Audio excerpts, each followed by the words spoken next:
Đấy. Được rồi. Đấy.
Đấy.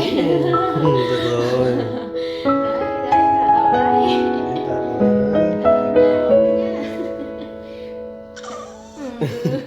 Ở rất to luôn. Được rồi, cho em nằm nghỉ thôi.